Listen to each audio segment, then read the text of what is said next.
আসসালামু আলাইকুম সুপ্রিয় দাখিল সপ্তম শ্রেণীর শিক্ষার্থীবৃন্দরা, আশা করি তোমরা সকলে ভালো আছো।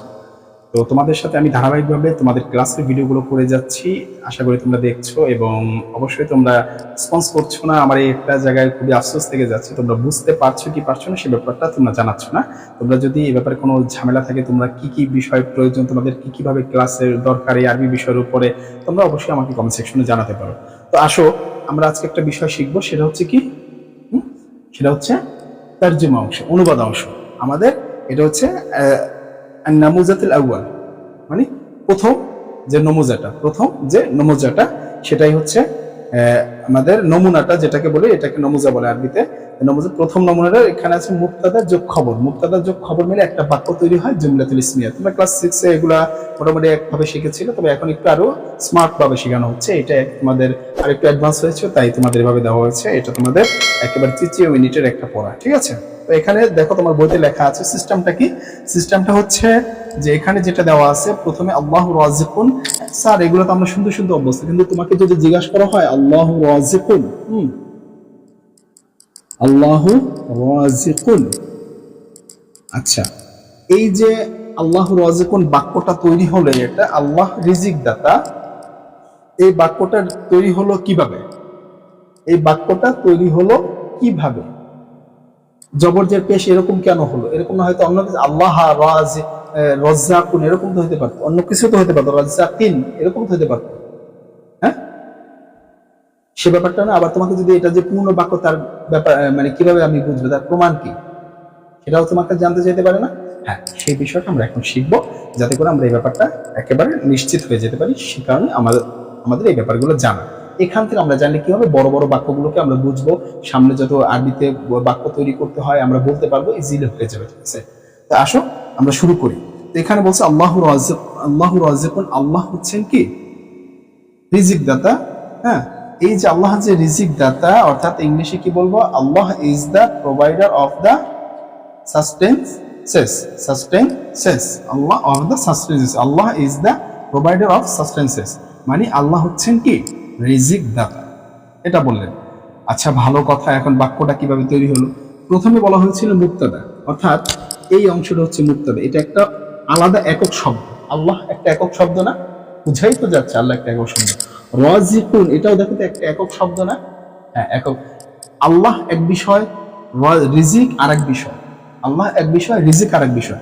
রিজিক আল্লাহ, রিজিক আল্লাহ, আল্লাহ রিজিক কি দাতা।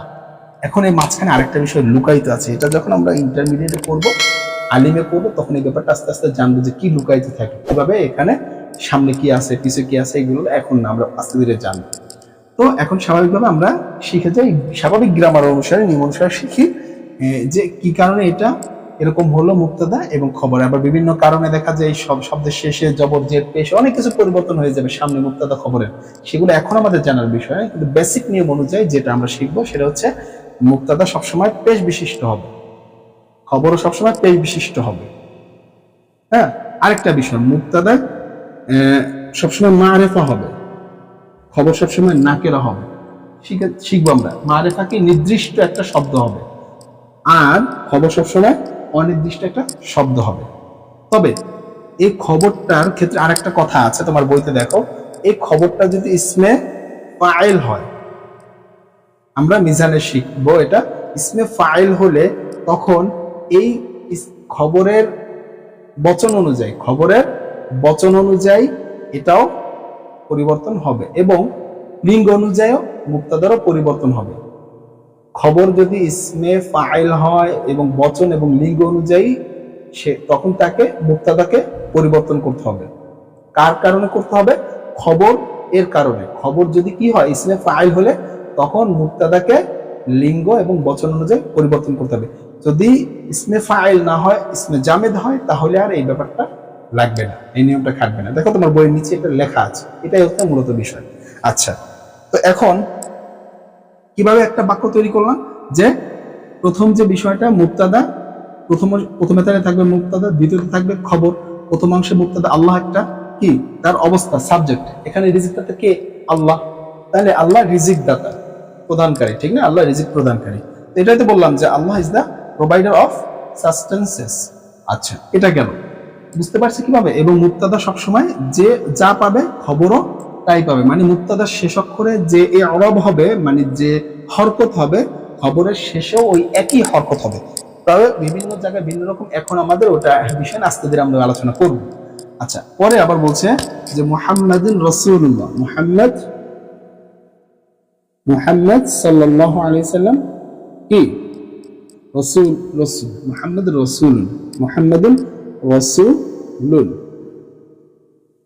এই যে দেখো, মুহাম্মাদুর রাসূল, মুহাম্মদ সাল্লাল্লাহু আলাইহি ওয়াসাল্লাম রাসূল, মুহাম্মদ সাল্লাল্লাহু আলাইহি ওয়াসাল্লাম রাসূল একই। মুহাম্মদ হচ্ছে কি মুবতাদা, আর এটা হচ্ছে কি খবর। তাহলে আমরা কি বলবো? মুহাম্মদ সাল্লাল্লাহু আলাইহি ওয়াসাল্লাম ইজ দা মেসেঞ্জার, মুহাম্মদ সাল্লাল্লাহু আলাইহি ওয়াসাল্লাম ইজ দা মেসেঞ্জার।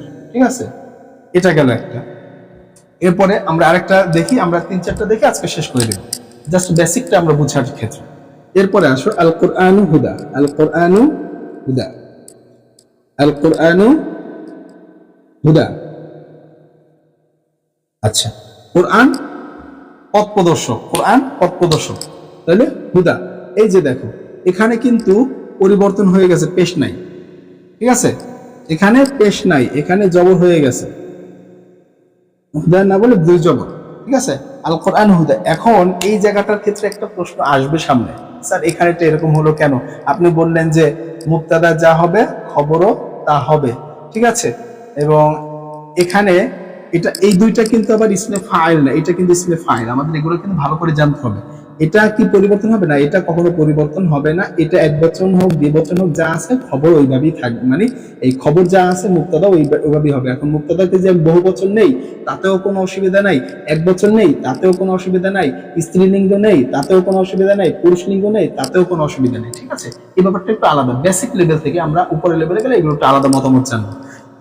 তাইলে এখানে যেটা আমরা এখানে বলেছিলাম যে কি হবে, খবরটা যদি ইসমে ফাইল হয় তাহলে কিন্তু মুবতাদার পরিবর্তন হবে, কিন্তু যদি মুবতাদা ইসমে ফাইল না হয় তাহলে আর এটার পরিবর্তন হবে না, মুবতাদার পরিবর্তন হবে না। খবরটা কি ইসমে ফাইল না হয় ইসমে জামেদ হয় তাহলে আর মুবতাদার পরিবর্তন হবে না। এটাও ইসমে জামেদ, এটাও ইসমে জামেদ, খবর এই দুটোটা খবর ইসমে জামেদ। তাহলে এখানে কিন্তু আবার আসছে পেশ হওয়ার কথা ছিল, এখানে হয়ে গেল জবর। এই কারণটা কি? এই কারণটা কি? আমরা 16 প্রকার যে এসএমটা পড়েছি, 16 প্রকার এসএম এর পড়ব, যখন আমরা এই 16 প্রকার এসএম এর ভিতরে এই ব্যাপারটা, তখন আমরা আলোচনা করব যে ব্যাপারটা কি। ঠিক আছে, এই হচ্ছে আমাদের মোটামুটি একটা বিষয়। এরপরে আরেকটা আমরা দেখি, আরেকটা দেখে আজকে শেষ করব। এটা হচ্ছে আল ইলমু, আল ইলমু, আল ইলমু নূরুন। ঠিক আছে, আল ইলমু নূরুন। আচ্ছা, আল ইলমু নূরুন, এই যে এখানে বলেছে, এখানেও এটা হচ্ছে ইসমে জামেদ, এটাও একটা ইসমে জামেদ, কিন্তু কথা হচ্ছে এটা একটা মাজদার, ওটা বিষয় না, কিন্তু মুবতাদা খবর। প্রথমে যে থাকবে মুবতাদা, পরে থাকবে খবর। এটা একটা পূর্ণ বাক্য, এবং পূর্ণ বাক্য হওয়ার জন্য যে শর্ত, মুবতাদার শেষ অক্ষরেও পেশ হতে হবে এবং খবরের শেষ অক্ষরে পেশ হতে হবে, এরব হতে হবে। বিভিন্ন কারণে চেঞ্জ হতে পারে, সেটা এখন জানার বিষয় না। 1 নম্বর শর্ত। 2 নম্বর শর্ত, মুবতাদা সবসময় মারিফা হতে হবে এবং খবর সবসময় নাকেরা হতে হবে। এই 2টা শর্ত যদি পূরণ করে তাহলে আমরা কি বলবো, একটা পূর্ণ বাক্য তৈরি হবে, জুমলা ইসমিয়া তৈরি হবে। কেন জুমলা ইসমিয়া বলবো? যে বাক্যটা শুরু হবে এসএম দিয়া, আরবিতে 3 ধরনের শব্দ আমরা জানি, তাইলে যে বাক্যটা শুরুই হবে এসএম দিয়া সেটাকে বলবো জুমলা ইসমিয়া। ক্লিয়ার? এই হচ্ছে আমাদের আজকের এই টপিক, বাকিটা তোমাদের রইল। তো এখানে কি বললাম যে মুহাম্মদ সাল্লাল্লাহু আলাইহি ওয়াসাল্লাম আল কোরআনু হুদা, তার মানে the Quran is the guide, the Quran is the guide. আর এখানে কি বলবো, আল ইলমু নূর, knowledge is light, knowledge is light. এই হচ্ছে ইংলিশে আমরা বলবো, আরবিতে বলবো। ক্লিয়ার? আজ এ পর্যন্ত, বাকিগুলো তোমরা করবে। এরপর যদি তোমাদের কোনো সমস্যা হয় এই একই নিয়মে যদি বুঝতে কোনোখানে ঝামেলা হয়, অবশ্যই কমেন্ট সেকশন আছে, জানাবে, সেখানে আমরা সলভ করার চেষ্টা করবো। স্যার আজকে এই পর্যন্ত, আসসালামু আলাইকুম।